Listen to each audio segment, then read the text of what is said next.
Anybody else notice anything about the prospect? She looks nervous.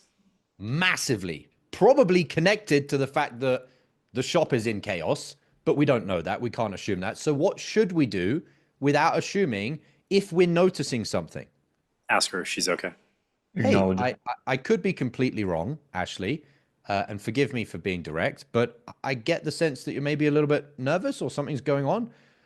What's going to happen? She will do this. She'll go, and she'll either go, yeah, Jacob, you're 100% right. I'm super nervous. I've got the shop behind me. We've got so much going on. I had booked this call. I didn't want to ghost you. I've turned up to the call, but honestly, we got so much going on. What should you do? Probably reschedule the fucking call, because otherwise you're just wasting the lead, wasting her time, wasting your time. Or she's gonna go, yeah, got so much going on, but you know what? I'm ready to crack in with this. Let's get on with it. What's going to happen is that the tension of her holding on to what's going on in her mind and in her heart and not being able to express it for any of you that haven't or any of you that have started reading the book Letting Go, the whole point is when we're holding on to emotions, it is not good for you. Her just being able to see that someone noticed, someone cared, allows her to let the emotions go. Let the emotions go that, you know what, I'm super nervous. I want to take this call because I'm respectful and I'd scheduled it and I didn't want to ghost you. And you then have to read the room as a closer and be like, well, I think we should reschedule, because you can see that she's not in an emotional place that's going to serve her, that's going to allow this call to have a free run for her to do what she needs to on this call, which is really concentrate, really go deep, really take ownership, really take accountability, make a fucking commitment at the end of the call. Are you going to do nothing about this, or are you going to do something about it right now?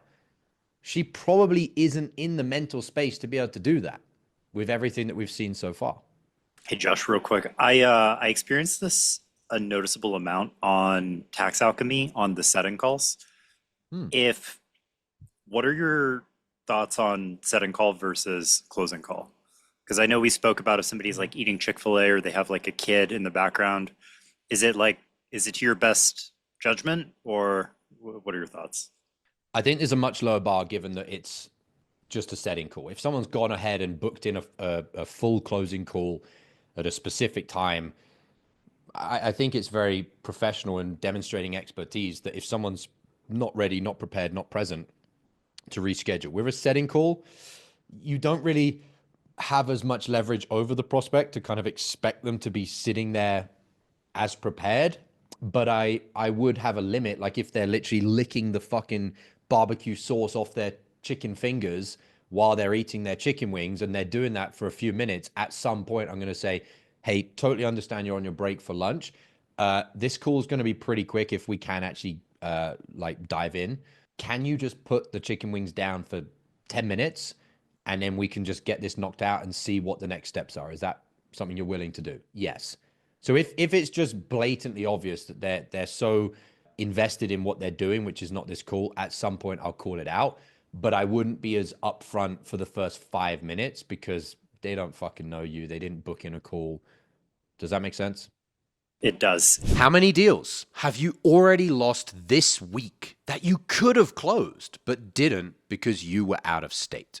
I'm not a fan of sales hacks, but if there was one thing you could do before your next sales call to raise your closing percentage, it's using my patented pre-call checklist.